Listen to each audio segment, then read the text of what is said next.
Charlie Chaplin is considered one of Hollywood's most iconic figures, with a career spanning over 75 years.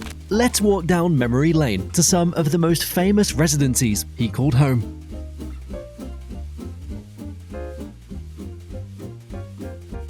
Charlie Chaplin moved to California in 1913 and signed with Max Sennett, the director of the Keystone Studio. He built a home later known as the Breakaway House because it started falling apart within months. Chaplin asked his studio carpenters to make the house, which they did hastily and using cheap materials. These carpenters had no experience building houses, and their expertise was building studio sets that lasted as long as a movie. However, the house was rebuilt in 1970 and is now the structure that still stands today. 1085 Summit Drive was a single-family house on a 0.99-acre lot. The 10,363 square foot house had 7 bedrooms and 8 bathrooms.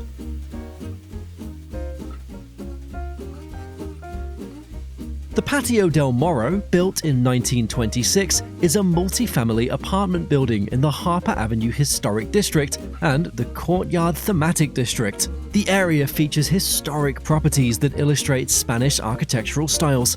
Situated between Beverly Hills and Hollywood, near the developing Sunset Strip, the district drew increased residential interest in the 1920s. This marked a dynamic shift for West Hollywood, which had predominantly consisted of single-family homes until that era. Patio Del Moro is a West Hollywood landmark on the National Register of Historic Places since 1986.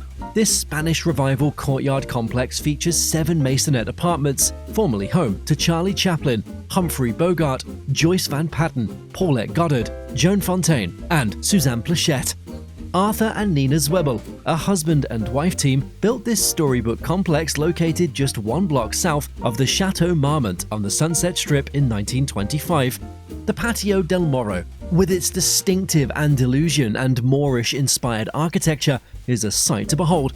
The copper-domed Tunisian tower, horseshoe-arched entrance, and tiled fountains in the patios and fireplaces are evidence of the complex's unique design. The 13-bedroom, 10-bath complex measured 9,330 square feet, and Chaplin's apartment had 3 bedrooms. It also had a unique feature, a secret passageway that led to his future wife, Pauline Goddard's kitchen. Most units featured handcrafted beamwork and high ceilings, Juliet balconies, original fireplaces, arched windows, French doors leading to private patios, and unique tile work throughout each space. Patio Del Moro is a slice of the Golden Era collection.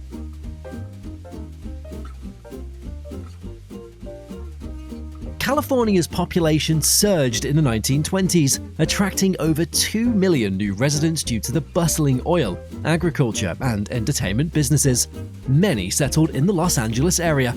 This growth increased housing construction, primarily single-family homes, as suburbs expanded, resulting in long commutes. After founding Chaplin Studios in Hollywood in 1917, Chaplin believed production would be more efficient if actors and crews lived nearby. With few local accommodations available, he launched a building boom in West Hollywood, constructing 3 sets of Tudor-style courtyard cottages between 1923 and 1931. The cottage clusters are today recognized as cultural resources by West Hollywood. The cottages are inaccessible to the public and represent Chaplin's legacy as a comedic genius and a pioneering filmmaker who inspired future generations. The Formosa cottages held a historic charm. They were the first homes built by Charlie Chaplin for actors and crews just 2 blocks from his studio. Constructed in 1923, this captivating complex features 4 quaint apartments across 3 buildings. While they lack historic preservation status from West Hollywood, their significance is undeniable. The storybook cottages were built with stucco and brick to mimic an old English village. They featured curving walls, steeply sloping walls, and a winding tree-lined cobblestone path with a 2-story turret at the end. 2 of the 4 cottages had 1 bathroom and 1 bath, while the other 2 had 2 bedrooms and 2 bathrooms, leaded glass windows, and a 1-car garage per unit. Inside, the cottages featured hardwood floors, beamed ceilings, spiral staircases, gorgeous ceramic tiles, wood inbuilt kitchen cabinets and shelves, and massive cast iron sinks. Designed in an enchanting French chalet style by architects Arthur and Nina Zweibel, these cottages were created for Chaplin studio employees and collaborators. Chaplin himself resided in one of the units, fostering a close-knit artistic community. Today, the Charlie Hotel features a collection of 13 historic hideaway cottages that once housed stars like Marilyn Monroe and Gloria Swanson. Each cottage is named after celebrities such as Betty and Clark. West Hollywood designated this cluster as a cultural landmark. Known initially as La Brie Farm, the 27,000 square foot property was once farmland. Only a farmhouse and stable remained, but now gone. Charlie Chaplin and Rudolph Valentino reportedly kept horses in the stable. Chaplin bought the site in 1924 and developed the bungalows in 1931. He used one of the cottages as a writing studio, while also having a home in Beverly Hills.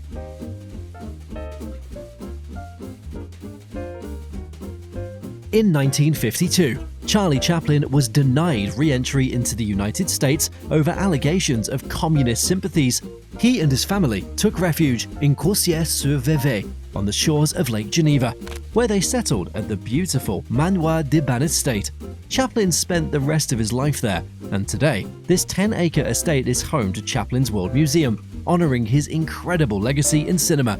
The Manoir de Ban, formerly Champ de Ban Estate Manor, is nestled on the Champ de Ban estate above Courtois-sur-Vevey, a charming wine-growing village on the Swiss Riviera. This 14-hectare estate provides breathtaking views of the Lavaux Vineyards, a UNESCO World Heritage Site, Lake Geneva, and the Swiss Alps.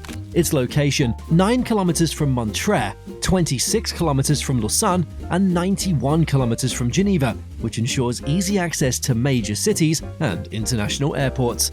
The house was renamed Manoir de Ban in 1946 after American diplomat Grafton Winthrop Minot and his wife, Anne Delancey, completed transformative renovations.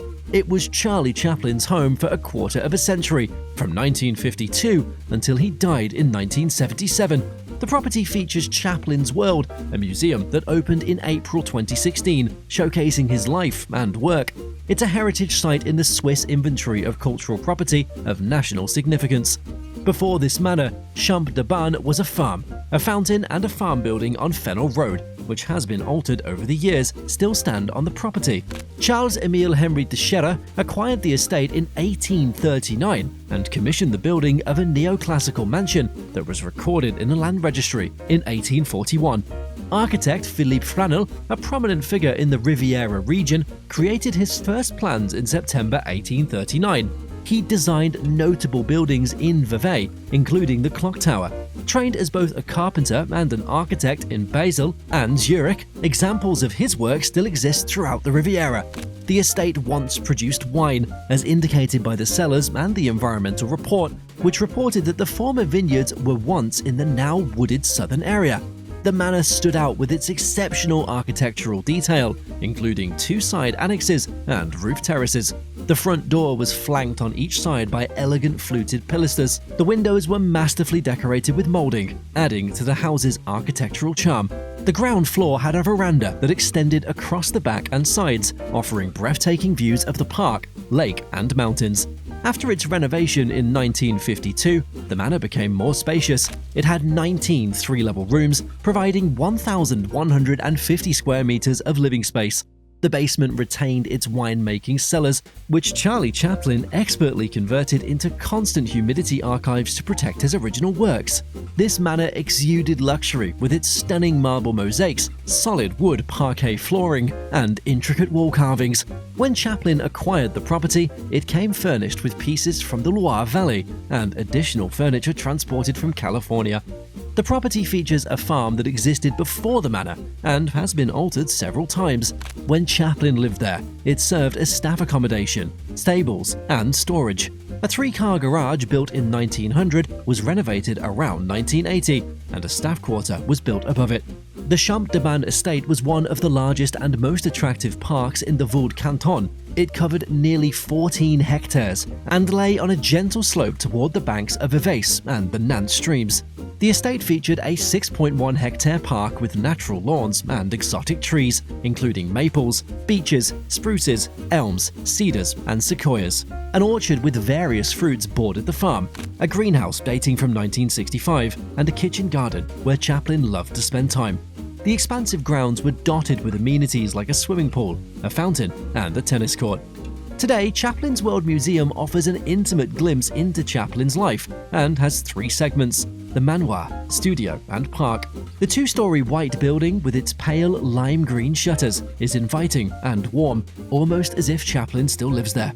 An exuberant wax statue of his stands in the foyer, welcoming visitors. In the living room, which has its original furnishing, is a concert piano where Chaplin's friend, the renowned Roman classical pianist Clara Haskell, would play during intimate evening gatherings. The furniture, such as the jacquard print sofa and the entire floor, was replaced. You can walk through Chaplin's quarters, from the family dining room to the study, and look at the family's items. The family rooms on the 1st floor proudly display photographs that capture the moments Chaplin shared with his 4th wife, Una, and their 8 children. The elegant wood-paneled library was Chaplin's sanctuary, a simple chandelier designed from the pages of his autobiography and handwritten notes is a creative centerpiece. The studio pays homage to Chaplin's achievements and includes rare film footage. Every 15 minutes, the studio offers an engaging overview of Charlie Chaplin's work, showcasing his remarkable humor without delving deeply into his personal life. They play 10-minute clips, with the screen lifting to reveal a film studio backlot with interactive sets from his films. You can step onto a gimbal stage or dance along the little tramp. You'll have a great time even if you've never seen a Chaplin film. Each set displays his original films, letting you witness the genius at work.